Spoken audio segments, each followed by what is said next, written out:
de la noche de hoy es el agua como recurso vinculante en los procesos productivos rurales. Y pues cuando uno habla de la palabra vinculación con procesos productivos y la ruralidad, nosotros fácilmente podemos hacer ese link entre la tierra, el trabajo y los recursos para dar un bien, ¿cierto?, a la humanidad, que es los alimentos, pues obviamente la soberanía alimentaria y la seguridad alimentaria, de la que vamos a hablar también más adelante, tiene una vinculación directa de cómo definir esos procesos rurales y los procesos rurales, cómo tierra, utilizarla o tenerla, también nos puede dar algunos indicativos de las familias rurales, qué tienen que ver dentro de los procesos y sobre todo los derechos que tienen las familias rurales dentro de las concesiones de un bien tan importante como lo es el agua. Para ello, yo primero quiero hacer un énfasis especial en el medio rural. ¿Por qué empieza a ser invisible en un contexto socioeconómico como lo es en nuestro país, en Colombia? ¿Cierto? Lo rural, definido socialmente, estadísticamente, genera muchísimos problemas en los ciclos productivos y sobre todo en el manejo social que se le da precisamente a la ruralidad. El medio rural en Colombia se define prácticamente como lo que no se ve y lo que no se está considerando, ¿verdad? ¿Por qué no se considera? Bueno, comencemos con algo muy claro, que es que el tercer Censo Nacional Agropecuario que nosotros hicimos en el país, se realizó más de 40 años de tener un censo y unas cifras claras respecto de quiénes son los que tienen la tierra, ¿cierto? ¿Cuál es la vocación agrícola y pecuaria de la tierra y cómo se hace la explotación de la misma? ¿Verdad? Siempre sociológicamente y estadísticamente se ha tratado de manejar los modelos rurales con los enfoques urbanos. Eso, por ejemplo, las personas que trabajan con medios de vida, ¿cierto? Tantos que son absolutamente aplicables en el sector rural como urbano, se dan cuenta que fue un enfoque que se dio muchísima prioridad en las urbanidades, ¿verdad? Para tener un análisis social, económico, cultural y político de las poblaciones. Y se empezó a aplicar en la metodología qual y quanti en los sectores rurales, pero ha sido muy precario los resultados. Entonces, ¿qué pasa cuando uno aplica modelos, ¿verdad?, investigativos de un sector que es absolutamente diferente con el otro? Se vuelven completamente ineficientes, ¿cierto? Y precisamente el declive de los sectores primarios es uno de los temas mayor tratados por los investigadores sociales en la parte rural para tratar de definir cuáles son los puntos críticos de las familias en cuanto a los capitales, el social, el económico, el político, el natural y el físico, que han llevado a resiliencias o definitivamente a no superar muchísimas crisis que ha tenido el sector rural desde la violencia, pero no solamente generados por la violencia en Colombia, sino otro tipo de dificultades que se han tenido en la zona. ¿Qué es lo que pasa? Cuando nosotros entonces empezamos a definir el sector rural en nuestro país, ustedes saben que el DANE tiene unas categorías para poderlo clasificar. Nosotros sabemos claramente que hay, cuando ustedes buscan, por ejemplo, en el Censo Nacional Agropecuario, el DANE define la cabecera, el centro poblado y el rural disperso. Ustedes saben que el centro poblado pues, es un concepto dado por el DANE simplemente para los fines estadísticos que se utilizan para generar núcleos de población, ¿cierto? Y se define como una concentración de mínimo 20 viviendas contiguas, ¿verdad? El caserío, pues ustedes saben que es un sitio que presenta un conglomerado de viviendas, que se ubica comúnmente al lado de una vía principal y que no tiene una autoridad civil definida.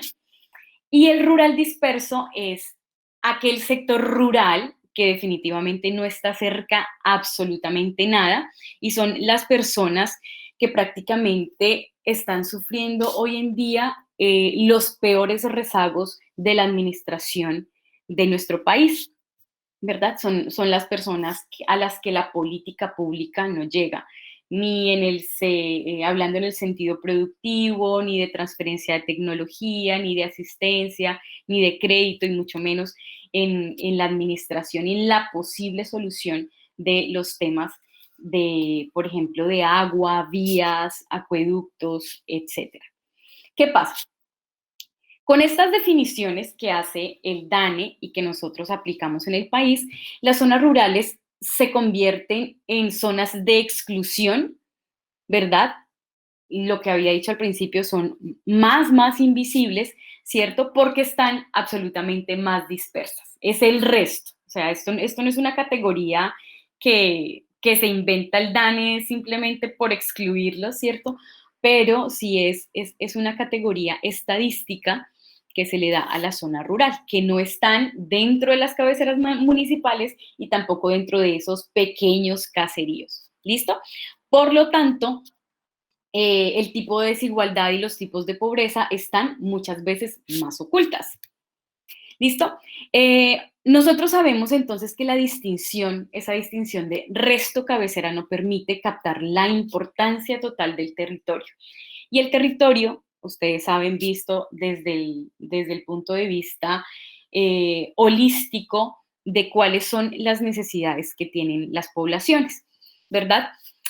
Krugman en 1991 consideraba desde la perspectiva de la geografía económica 3 variables importantes para definir pues, a la población, que era la densidad en cuanto a personas, el costo de transporte, que obviamente tiene una relación directa con la distancia de un centro poblado que provee servicios, ¿cierto?, a los lugares más lejanos donde viven las personas en el sector rural.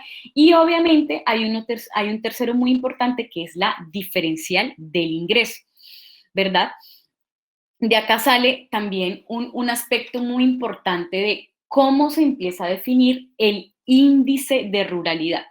El PNUD empieza a hacer una relación muy importante porque se define como, bueno, ¿cuáles son las variables que me van a definir si Colombia o los departamentos o los municipios qué tan rurales son respecto de otros, ¿verdad? ¿Será la unidad agrícola familiar? ¿Será la composición familiar? ¿Será el acceso fácil a recursos hídricos para mejorar la producción, la tecnología? ¿Verdad? ¿Qué tipo de variables se incluyen dentro de la distinción resto cabecera o de definir qué departamento, qué país o bueno, qué municipio es más rural que el otro?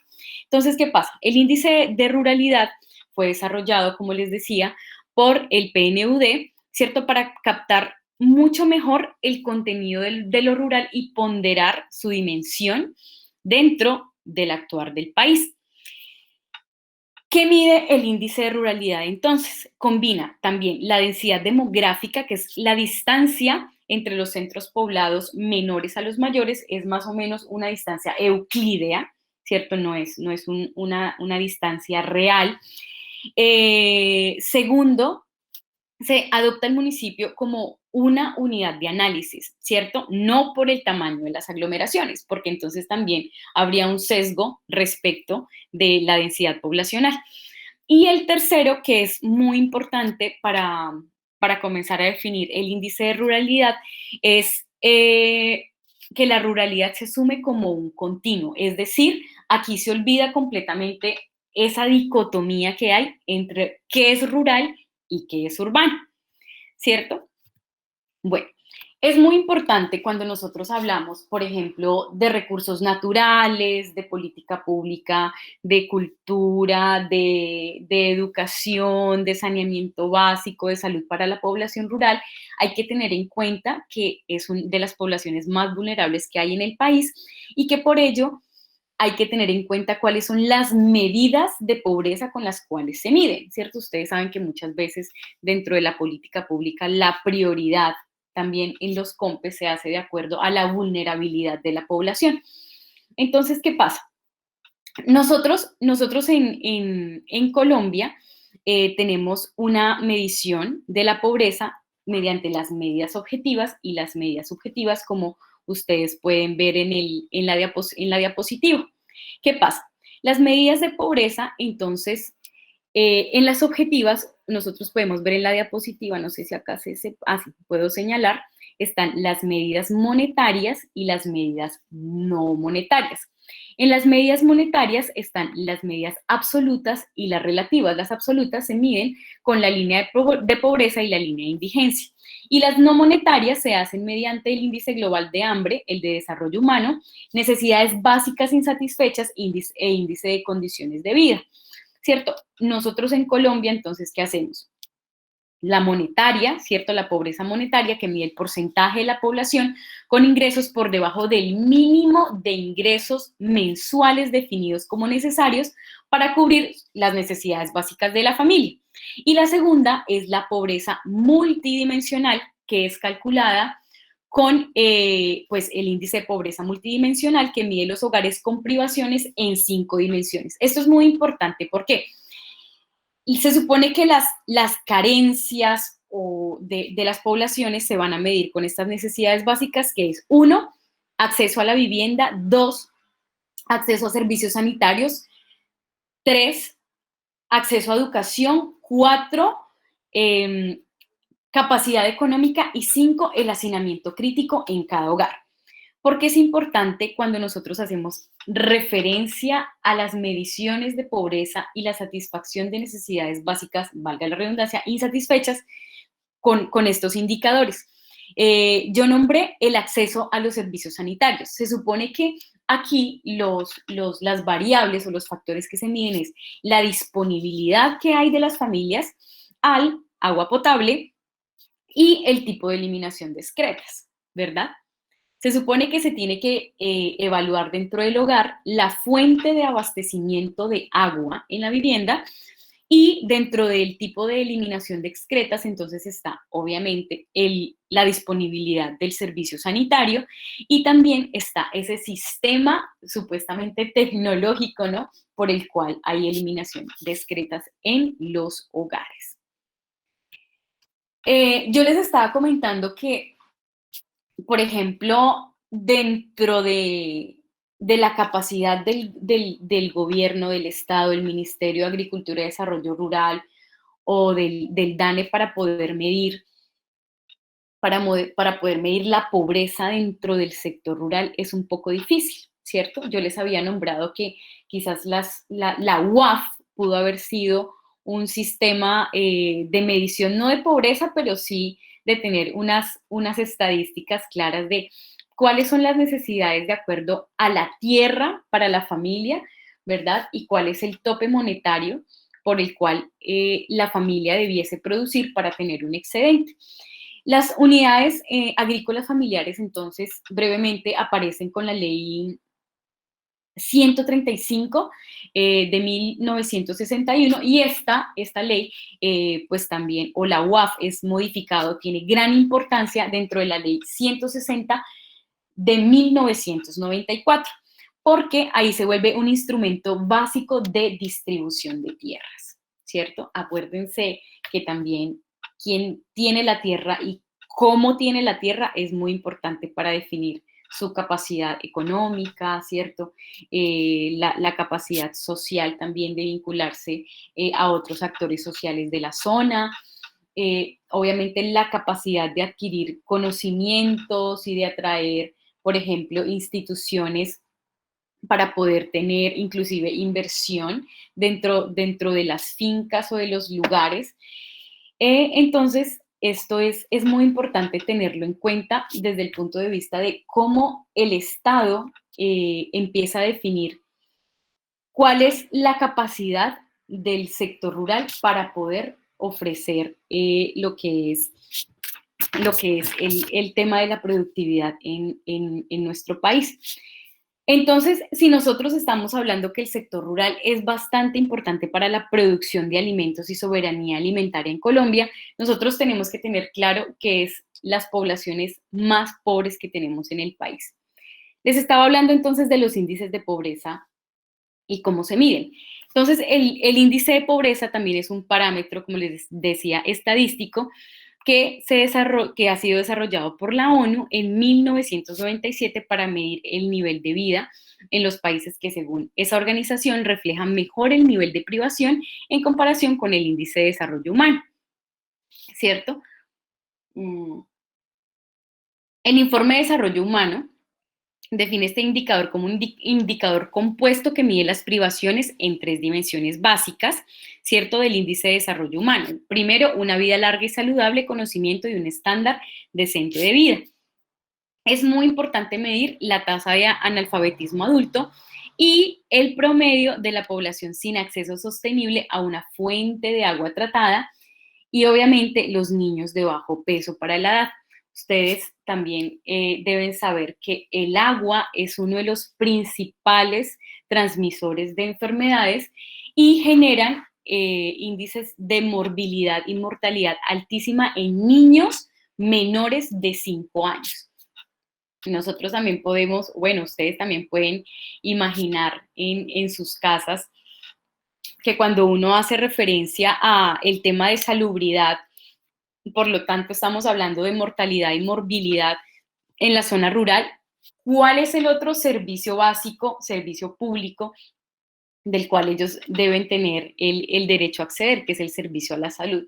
Que obviamente si nosotros miramos cuál sería la distancia de una finca que está en el resto, en lo más lejos, absolutamente lejos de la cabecera municipal que le puede proveer el servicio, es bastante precario. Entonces, ¿qué pasa? En Colombia el DNP calcula una medida de índice de pobreza multidimensional que incluye 16 variables o carencias, lo llaman ellos, las cuales ustedes pueden ver aquí en la diapositiva, pero quiero que miren la 9, la 10, la 12 y la 13, ¿verdad? La 9 es el acceso a servicios de salud dada una necesidad, entonces estábamos haciendo la relación de si las personas en el sector rural, ¿verdad?, y en el resto, que es lo que llama el DANE, lo más lejano de una cabecera que provee servicios básicos, están completamente alejados, obviamente este servicio no va a ser público, entre comillas, ¿cierto? El número 10 dice acceso a fuente de agua mejorada, ¿verdad? Aquí cabe una pregunta muy interesante y es, ¿quiénes o cuáles son las personas en el sector rural que tienen acceso a unas fuentes de agua mejorada? Obviamente hay personas que tienen acceso al agua, ¿cierto? Del río directamente, de una fuente natural, que están ubicadas, por ejemplo, en un trópico alto, tienen acceso a agua limpia, pura, por decirlo así, pero hay otros, muchas personas que viven en las riberas de los ríos, pues obviamente la calidad del agua no es la adecuada para ellos, ¿cierto? ¿Cómo es la eliminación de excreta en el sector rural? ¿Cierto? Y cómo es el manejo de las basuras en el sector rural, ¿cierto? Se dice que se considera pobre la persona que tenga 5 de las 16 privaciones posibles. En el sector rural se han encontrado una gran tasa de pobreza y de miseria de acuerdo a estas 16 carencias. Algunas cifras importantes. Colombia tiene 48.258.494 colombianos, de los cuales un poco más de 11 millones de personas viven en las zonas rurales. El 75.5% de los municipios colombianos serían rurales, según el informe de desarrollo humano, y en ellos vive el 31.6% de la población, que cubre el 94.4% de la superficie del país. Nosotros estamos hablando realmente de que Colombia es una Colombia rural. ¿Y las personas en qué condiciones de pobreza o de acceso a sus derechos fundamentales está en este momento? El 45.5% de la población reside en área rural dispersa, censada, se clasificó como pobres, ¿cierto? El indicador que refleja el grado de privación de lo que ya habíamos comentado rápidamente: educación, condiciones óptimas de niñez y juventud, trabajo, salud, acceso a servicios públicos domiciliarios y condiciones de vivienda. La distribución porcentual de los hogares en el área rural dispersa censada, según condiciones del IPM, se dice que las personas sin alcantarillado son el 94% familias y sin acueducto son el 56.9% según un reporte del DANE del año 2019. De la población total que vive en las zonas rurales, el 20%, esto quiere decir el 2.2 millones de personas, son niños y jóvenes entre 10 y 19 años, ¿cierto? Muchas veces se puede pensar que las personas más vulnerables, por ejemplo, a las enfermedades por su etapa del desarrollo y su inmunidad son niños y los ancianos. Aproximadamente el 28% de los campesinos tiene más de 50 años de edad, ¿verdad? También es una población vulnerable a todo el tema de la transmisión de enfermedades que se dan precisamente por los malos manejos de los residuos sólidos o las enfermedades que se transmiten a través del agua. La disminución de la población rural se acentuará con el tiempo. El Centro Latinoamericano y Caribeño de Demografía, el CELADE, en el 2017, se dice que según estimaciones para el año 2050, tan solo el 13% de los colombianos seguirá viviendo en el sector rural. Ahí nosotros podemos hacer un vínculo directo de, entonces, la seguridad y la soberanía alimentaria, cómo se va a manejar en el país, ¿verdad? Si nosotros tenemos un sistema de apertura económica donde los alimentos están ingresando de otros países, pues digamos, si lo hablamos en términos de seguridad alimentaria, pues como lo hace la FAO, como lo hace el gobierno nacional y pues las instituciones en general, se pudiese decir que no hay problema, ¿verdad? Si los campesinos se disminuyen o se acaban.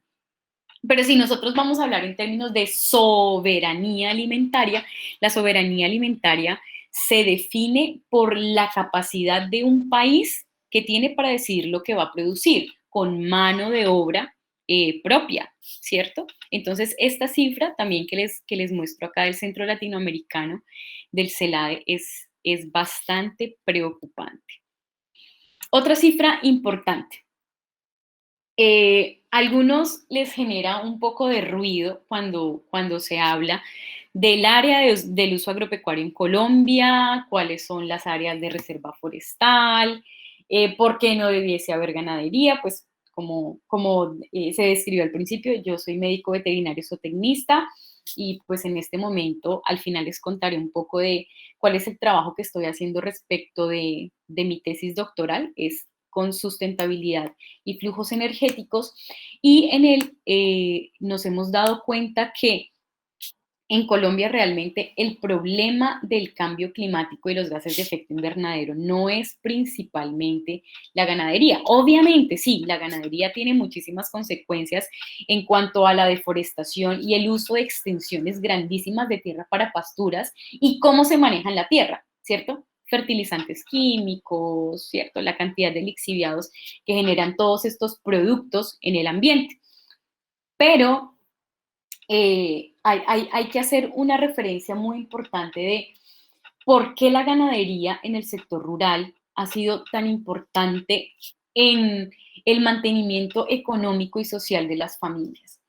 Nosotros debemos hacer una precisión también, que es ser ganadero no es pues el hacendado que tiene más de 100 cabezas de ganado, no. Ganadero es una persona que tiene desde una sola vaca que le puede dar en promedio 3.5, 4 litros al día, hasta pues la persona que tiene ganadería intensiva, extensiva en las áreas de tierra, ¿cierto? Algo muy importante entonces acá, que quiero que vean, no con, o bueno, si quieren hacer la crítica también es bienvenida, de el área total en millones que hay dedicada en el país para pasturas. Cuando nosotros hablamos de pasturas, pues obviamente estamos hablando de ganadería. Y cuando hablamos de ganadería, entonces inmediatamente pensamos en metano, ¿listo? Y cuando pensamos en metano, pensamos en calentamiento global, ¿listo?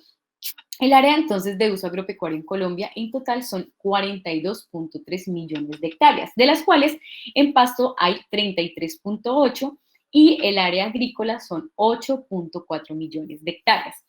De acá del uso agrícola, entonces se desprenden algunas hectáreas de pues obviamente de la distribución según el uso de la tierra, con agroindustriales, tubérculos y plátano, frutas, cereales, plantaciones forestales, hortalizas, verduras y legumbres, plantas aromáticas, flores y follajes. Esta es más o menos la distribución que hay actualmente. Creo, qué pena, olvidé poner la referencia acá, pero esta tabla la saqué del Ministerio de Agricultura y Desarrollo Rural. Bueno, ¿qué pasa entonces con nuestro sector rural, el vínculo del agua y la necesidad de desarrollo que siempre hemos tenido, que hasta el momento nos seguimos llamando, entre comillas, un país en vía de desarrollo, subdesarrollado, tercermundista, todo lo que le quieran llamar? Se dice que entonces la noción del desarrollo nunca, nunca desde que se ha pensado de manera discursiva el desarrollo ha tenido una visión social o humana. Siempre ha estado cargado de las connotaciones económicas, de avanzar, ¿cierto? De progreso, de tecnología. Y siempre ha surgido el desarrollo, el concepto de desarrollo ha surgido desde un ideal de una sociedad urbano-industrial basada en esa ansia de crecimiento y en el consumo de los bienes y los servicios materiales. Y si nosotros pensamos entonces en los bienes y en los servicios materiales que produce Colombia, ¿qué pensamos directamente? ¿Cuáles son los principales productos agropecuarios del país? ¿Verdad? Carbón, briquetas, petróleo, café, banano, flores, y se trató de cambiar ese modelo de producción primaria y exportación de bienes primarios. Entonces, algún recorderis de lo que fue la llamada y famosísima Revolución Verde, ¿cierto? Se supone que la Revolución Verde eran las alternativas para el aumento de la productividad, pues mediante algunos productos, ¿verdad? Mágicos para los países en vía de desarrollo. Esto se dio más o menos entre 1960, 1980. Prácticamente el discurso más importante dentro de la Revolución Verde era la adopción de prácticas y tecnologías norteamericanas, comenzando por la siembra de productos tan importantes para la dieta básica que son los cereales, trigo, maíz, entre otros, ¿cierto? Que supuestamente viabilizaba esos altos rendimientos productivos, que iba a generar el cambio productivo de la tierra en un país que se veía rezagado económicamente y socialmente en su sector rural, que era la mecanización como un nuevo método de siembra y de tratamiento de la tierra, los fertilizantes, ¿cierto? Ay, perdón, ¿qué pasó? Hola, hola. Disculpe, ¿están viendo las diapositivas? Sí, perfectamente. Ay, gracias, es que creo que no me sale acá en la pantalla. Disculpen, que no se ve acá. Listo, espere. Discúlpenme que tuve acá un problema acá con el computador. Sí, las estamos viendo, Lucía. Estás en la diapositiva de Revolución Verde. Ok. Esperen un segundito. Listo, ya. Qué pena. Que este computador no es mío y se me dificulta manejarlo. Bueno, entonces íbamos en que lo que viabilizaba los altos rendimientos productivos, entonces, era la mecanización del suelo como un nuevo método de tratamiento de la tierra, obviamente el uso de fertilizantes para poder agilizar el proceso de crecimiento de las plantas y el aumento de la productividad por hectárea. Los plaguicidas, para eliminar absolutamente todos los insectos que me retrasaban, ¿cierto? O que me retrasan las producciones, los herbicidas, la competencia que hay entre plantas y obviamente algo súper importante dentro de la tecnología que era el riego por irrigación. ¿Cierto? En Colombia, bueno, se supone que Estados Unidos empezó a promover la revolución verde, ¿cierto? Y empezó como a incitar a los países que estaban en vía de desarrollo a tener estas tecnologías. Y se supone que todas esas prácticas debían tener un desarrollo supremamente rápido y se supone que debían dar respuestas supremamente rápido de acuerdo a la respuesta de esa soberanía alimentaria para la población, ¿verdad? ¿Qué pasa entonces? La motivación de quien tuvo la iniciativa de la Revolución Verde fue esa baja producción agrícola con los métodos tradicionales, ¿verdad? Que se supone que estaban en contraste con las perspectivas optimistas de esa revolución y se debía supuestamente erradicar el hambre en el mundo y por consiguiente la desnutrición. Entonces era una buena excusa para tener ese paquete tecnológico e implementarlo. Pero ustedes saben que como cada paquete tecnológico se vende un producto, pero se debe comprar el otro. Y se generó una dependencia absoluta de la tierra, ¿verdad? Y del productor para seguir comprando y manejando este tipo de sistemas en su tierra, ¿verdad? Se supone que sí hubo, al principio sí hubo un gran éxito con el aumento de la productividad, pero no se dio suficiente relevancia a la calidad nutricional, resultando en una expansión de variedades de cereales con las proteínas de baja calidad y alto contenido en hidratos de carbono. ¿Cierto? Los cultivos de cereales fueron amplísimamente extendidos y predominantes por todo el mundo, fueron absolutamente exitosos, pero obviamente estos cereales tenían un contenido bastante desequilibrado de los ácidos grasos esenciales, de vitaminas, de minerales y de otros factores que generaban la calidad nutricional de los alimentos.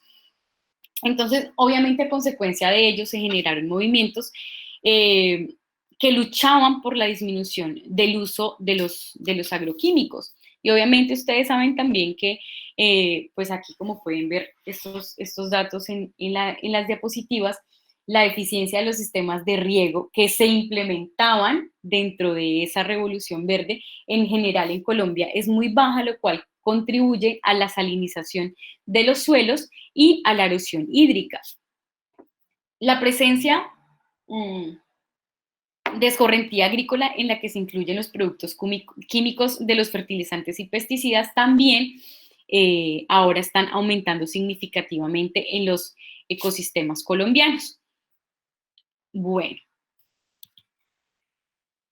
el paradigma entonces del hambre y la desnutrición, de la calidad y la cantidad, es ese paradigma que siempre se ha tenido, inclusive con la apertura económica en 1990, de cuando se abren absolutamente todas las fronteras económicas del país y se decide empezar a hacer esos tratados leoninos en que se exporta papa, se exportan flores, pero entran productos, ¿verdad?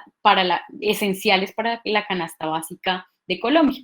Por ejemplo, algo supremamente importante que hay que tener en cuenta con el Tratado de Libre Comercio con Estados Unidos, en la letra pequeña nunca se contempló que la carne vacuna que sale de Colombia podía llegar a Estados Unidos, pero libre de aftosa sin vacunación. Nosotros somos, Colombia es libre de aftosa, pero con vacunas, ¿verdad? Entonces es prácticamente cerrar las puertas, ¿verdad? con esos aranceles no monetarios y decir definitivamente no, la carne de Colombia no puede entrar a Estados Unidos con el Tratado de Libre Comercio. Aceptamos flores, aceptamos banano, papa criolla, etcétera, pero productos en los que muchas personas trabajan, no pueden llegar a Estados Unidos por ello, pero a nosotros sí nos llegan productos importantes de la canasta básica familiar de los colombianos. ¿Qué pasa entonces con esa diferencia, las diferencias entre seguridad y soberanía alimentaria? Ya les había comentado que el concepto de seguridad alimentaria entonces se trabaja a nivel institucional y la FAO como institución obviamente lo respalda, pero la soberanía alimentaria es un concepto más de la sociedad, de las personas que definitivamente consideramos, bueno, los campesinos obviamente lo consideran, que la producción de alimentos hace parte de la soberanía nacional. Si la soberanía alimentaria no existe o viceversa, si la soberanía nacional no existe, pues definitivamente Colombia va a ser un país que difícilmente va a poder alimentar de manera oportuna y con calidad a su población, ¿cierto? Porque se ha dado precisamente la priorización del comercio internacional y se ha perpetuado el efecto dumping, que ustedes saben que en este efecto dumping es prácticamente se eliminan los productos nacionales porque nosotros no tenemos unos precios bases, ¿verdad? En los cuales, unos precios de sustentación en los cuales el productor no pierda dinero, ¿cierto? Y no pierda producto, pues cuando hay fluctuaciones en el mercado o cuando definitivamente también hay desastres naturales, la cosecha se pierde, etcétera. Entonces, prácticamente el efecto dumping cuando los alimentos de afuera, por ejemplo, con el maíz, nosotros estamos importando casi el 100% del maíz en nuestro país y el maíz también entra en competencia con el, el maíz entra en competencia con la alimentación humana, ¿verdad? Y el alimento para los animales, el concentrado para los animales. ¿Por qué es vital el recurso hídrico entonces en las comunidades rurales? Nosotros ya habíamos visto no solamente el tema de la vinculación de los procesos rurales, que se necesita agua para sembrar la tierra, no. La calidad de vida del sector rural es bastante importante para el resto de los procesos productivos de la población, ¿cierto? Obviamente empezamos con la salud humana, el mantenimiento vital de los ecosistemas y la producción de alimentos. Y también definimos que la crisis por la disponibilidad de los recursos se debe principalmente a esa demanda creciente en el uso agrícola, industrial y obviamente el doméstico, ¿cierto? Ustedes saben también que la ley 142 del 94 es el marco regulatorio del servicio del agua y que el derecho al agua tiene como fin garantizar a cada ser humano una cantidad mínima de buena calidad y suficiente para la vida y la salud. Lo que les hablaba, la bebida, preparación de alimentos, la higiene y obviamente la producción de cultivos de subsistencia. Y se dice que el Estado tiene la obligación de suministrar esa agua potable suficiente a todas las personas sin discriminación alguna. No sé si ustedes se acuerdan que en el año 2008-2009 se lanzó el referendo por el agua. El referendo por el agua trataba de modificar algunos artículos de la Constitución respecto a cómo es el acceso, la distribución del agua, quienes tienen derecho a ella, ¿cierto? Perdón, ay, se me olvidó dañar esto. Listo, ok, ya. Se supone que la pérdida de soberanía para un Estado afecta a la vida digna de la población porque no gozan plenamente del derecho al agua, ¿cierto? Y se supone que también los ecosistemas esenciales para el ciclo del agua deben gozar de especial protección por parte del Estado y esos se supone que se debiesen destinar prioritariamente para para garantizar el funcionamiento del ciclo sin vulnerar los derechos de las comunidades que tradicionalmente habitan. El COMPES 3810, que es la política para el suministro de agua potable y saneamiento básico en la zona rural, este COMPES prácticamente habla del suministro del agua potable en Colombia y las soluciones de saneamiento básico en zonas rurales que estuvieron a cargo de la nación hasta la década de los 80, porque cuando se presentó la descentralización político-administrativa, obviamente todo este tema del suministro de agua potable y saneamiento básico pasó a ser competencia directamente de los municipios, ¿cierto? Bueno, se supone que la Constitución de Colombia, la carta principal de nuestro país de 1991, concede al gobierno de Colombia la responsabilidad de garantizar el uso sostenible de los recursos naturales, dentro de los que se incluye los recursos hídricos, ¿cierto? Se dice que también el COMPES del que les estoy hablando, el COMPES 3810, dice que se deben impulsar prácticas efectivas de gestión sanitaria y ambiental, dentro de los cuales se debe promover los esquemas, los PSA, los esquemas de compensación por servicios ambientales, ¿cierto?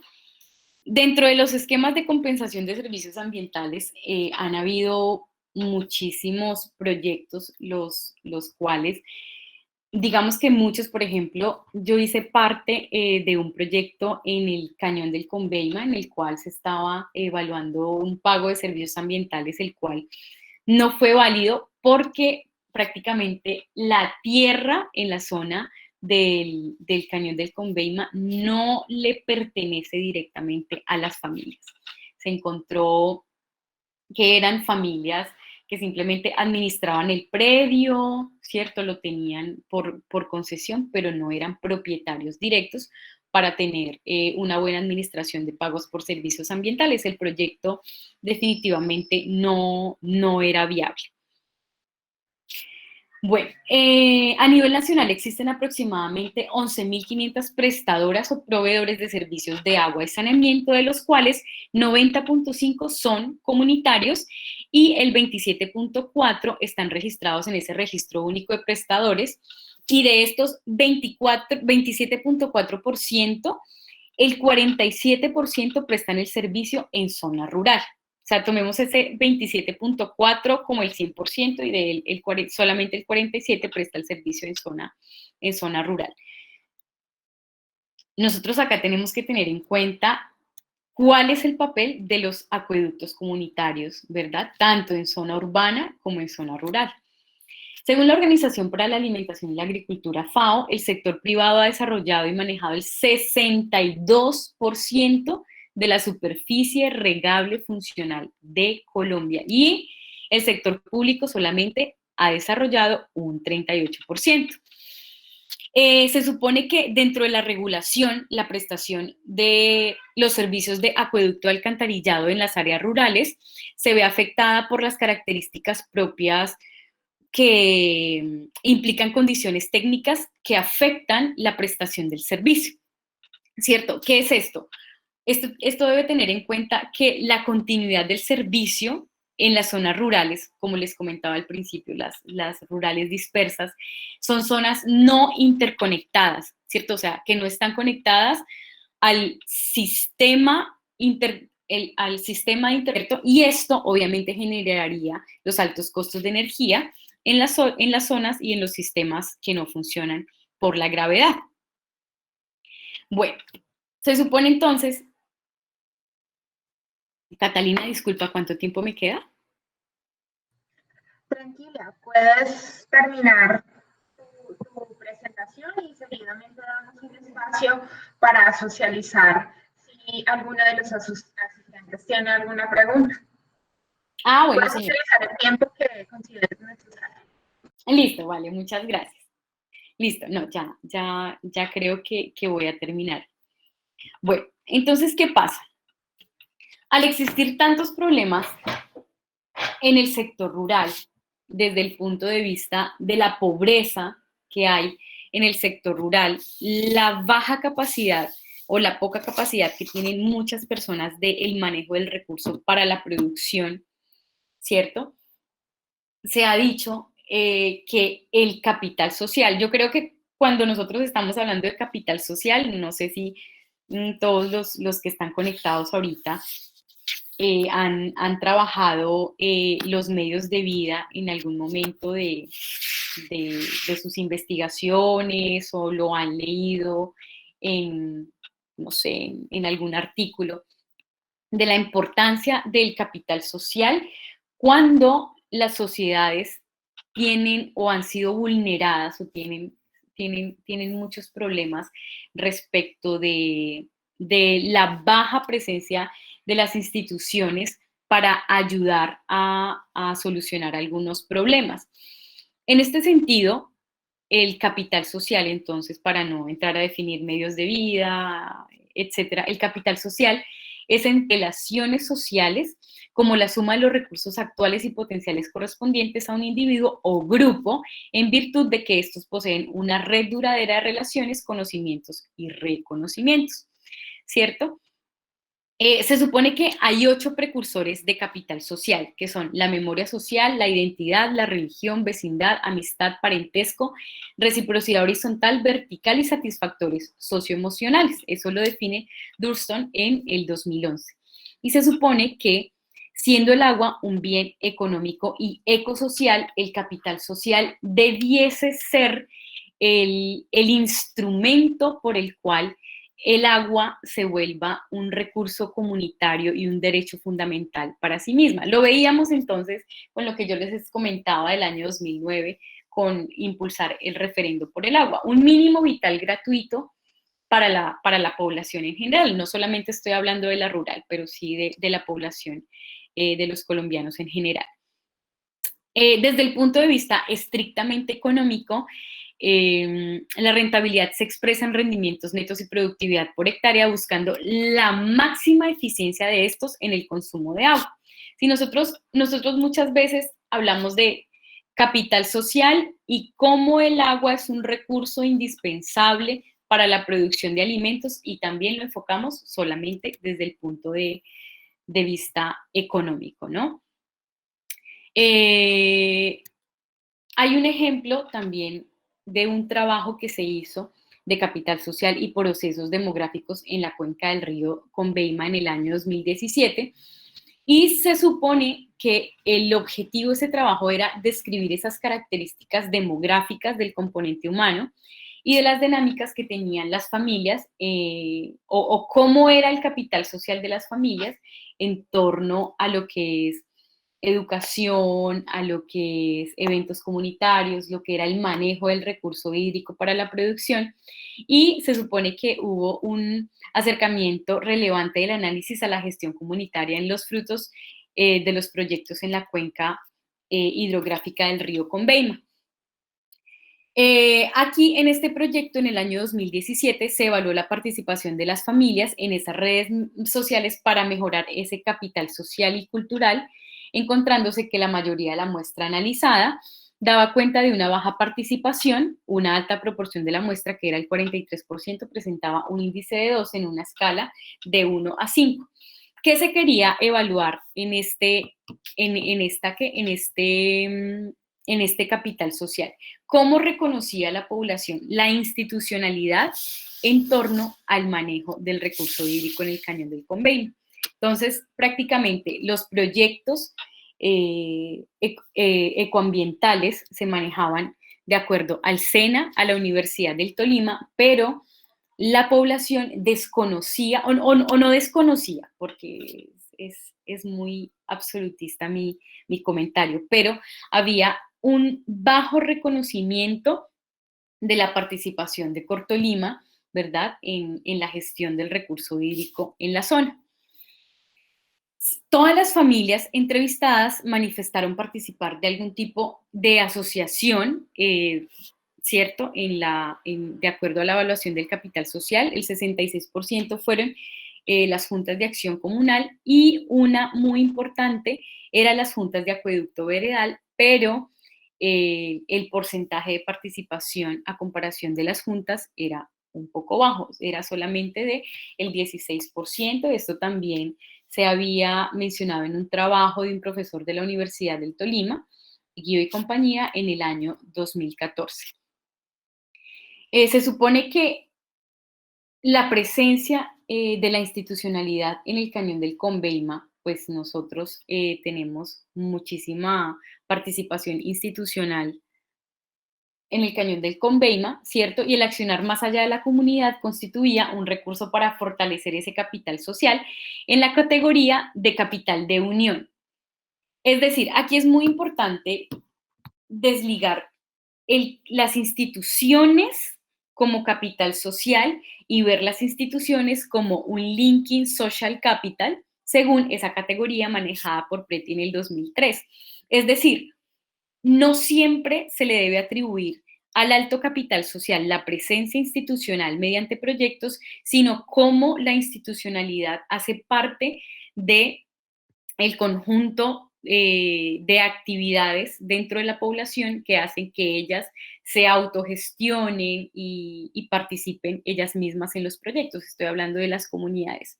La institucionalidad pública y privada ha intentado permanecer inmersa en los procesos de cambio para la comunidad, aplicando proyectos nacionales diseñados a dinamizar el emprendimiento y el autogobierno. Ojo, aquí hay un problema muy grande con respecto del autogobierno y el emprendimiento en el sector rural. ¿Qué pasa? Dentro de la nueva ruralidad, la supervivencia de las sociedades rurales ha optado, ¿verdad?, por diversificar lo que es la producción dentro de una unidad rural o dentro de la finca. Es decir, no todas las actividades se empiezan a realizar en torno a la producción de alimentos, sino la familia ha necesitado de otro tipo de actividades fuera de la finca para poder tener recursos económicos para solventarla. ¿Qué pasa? Se supone que las sociedades rurales o los campesinos se han tenido que adaptar a esas nuevas economías y a las dinámicas sociales del uso de los recursos naturales. Ustedes también han podido mm, notar que la diversificación de las actividades rurales muchas veces o actualmente se está mirando desde el punto de vista del ecoturismo. El ecoturismo, cómo se ve el paisaje, ¿verdad? Por ejemplo, las fuentes de agua, cómo han sido importantes no solamente para la producción de alimentos, sino para generar un turismo medioambiental que también ha tenido otro tipo de consecuencias en los territorios. Y aquí se tiene que tener en cuenta el hecho de el recurso, el recurso del agua, el recurso humano y el recurso de la tierra como tal, cómo está mutando a otro tipo de productividad para generar, obviamente, los recursos económicos de las familias, ¿cierto? Ahorita hay nuevas aproximaciones entonces investigativas en los procesos productivos rurales. ¿Cuáles son las nuevas aproximaciones? Se supone que en una época, en unos años atrás, se estaba tratando de mirar el hecho de cómo el pago por servicios ambientales puede ser útil tanto para la sostenibilidad ambiental como una ayuda monetaria para la familia. Pero, como les explicaba, el hecho de no tener un título de propiedad sobre la tierra hace de muchos proyectos que no sean viables.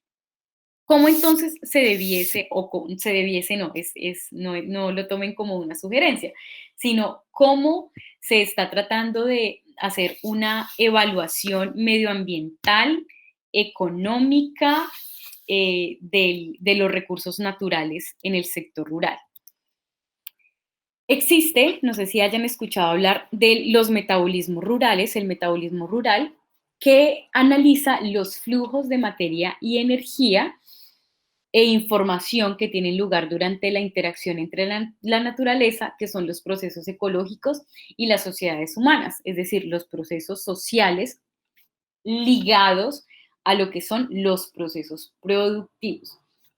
Siempre se ha visto que el proceso productivo debe estar aparte del proceso social y el metabolismo rural lo que pretende es equilibrarlos, manejarlos y cohesionarlos para hacer un análisis muchísimo más integral de las unidades de análisis, valga la redundancia, que en este caso serían las fincas, mediante unos balances energéticos. ¿Y qué son los balances energéticos? Son una técnica de análisis y medición de la eficiencia de los procesos en cuanto a la utilización de la energía. La energía es, yo sé que puede ser un poco complicado empezar a definir cómo se empieza a medir la energía dentro de las fincas, ¿cierto?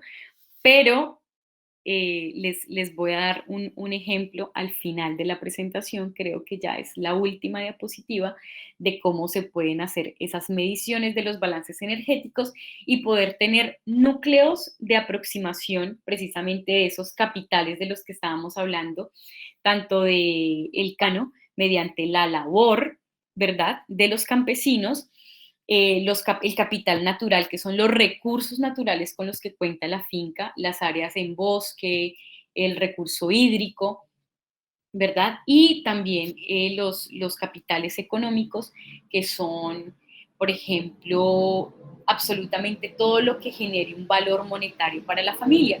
Se supone que es la técnica de los balances energéticos, se basan en el cálculo de absolutamente todas las entradas y las salidas, los inputs y los outputs de una unidad de análisis.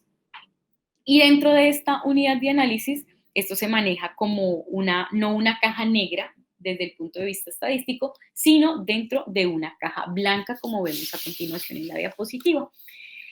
Aquí ustedes pueden ver, este es un modelo de caja blanca, ¿cierto? Un modelo de caja blanca que me sirve para evaluar también sustentabilidad, sostenibilidad, mediante todos los flujos que hay dentro de la finca, teniendo en cuenta los que llegan, las decisiones del productor, por ejemplo, cuando hay zonas de alta precipitación, cuando hay zonas de baja precipitación, los inputs como fertilizantes químicos, mano de obra, maquinaria, combustible, ¿cierto? ¿Qué es lo que necesita el productor y dentro de las decisiones de él en cuanto al manejo productivo de pasturas, animales, si está vinculado, por ejemplo, a un proyecto sustentable y definitivamente no utiliza fertilizantes químicos, sino hacen, por ejemplo, los fertilizantes orgánicos con los residuos de las excretas de los animales, que lo vemos acá dentro de la caja, el capital físico, que serían la infraestructura, las actividades dentro de la finca, cómo interactúan las pasturas, los suelos y los sistemas, ya sea dentro de un sistema agrícola o pecuario, y cuáles serían las salidas de este para poder generar un ingreso económico de capital a la familia, sin, ¿verdad?, tener un desequilibrio de todo el sistema. Las emisiones, obviamente, yo les había comentado que los balances energéticos me va a tener en cuenta pues la entropía, cuáles son las pérdidas de energía que no son transformadas en producto, ¿verdad? Y que van, obviamente, directamente al medio ambiente o al agua con los lixiviados, ¿verdad? Entonces, esta es una metodología que se está utilizando últimamente, no solamente para incluirse como el pago por servicios ambientales directamente con las familias, ¿verdad? Sino hacer unas evaluaciones desde afuera a las regiones para poder generar otro tipo de política pública respecto de los recursos ambientales o eh, política pública de acuerdo a lo que necesita la familia en cuanto a derechos fundamentales para poder hacer uso de la tierra. Entonces, esto sería básicamente, brevemente y rápidamente lo que es mi correo electrónico, por si tienen alguna eh, otra pregunta respecto de la presentación. Igual ahorita me comentó Catalina que íbamos a hacer una sesión de preguntas, ¿verdad? Sí, Lucía, muchísimas gracias por tu intervención. Muchísimas gracias a todos los asistentes por acompañarnos. Damos paso a la sección de preguntas.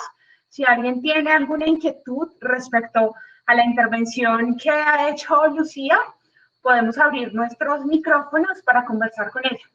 Gracias. Vale. Bueno, yo creo que no hay ninguna pregunta en el chat, previsto en el chat.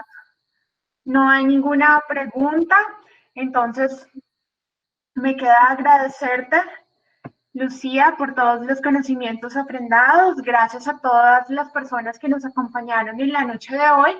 Recordarles que acabamos de dejar en el chat una encuesta que ustedes podrán resolver. Solamente demoramos 1 minuto. Esta encuesta nos va a permitir pues, medir nuestros indicadores de servicio. Entonces, muchísimas gracias para todas y para todos. Recordarles que pueden visitar nuestra programación en el portal de banrepcultural.org.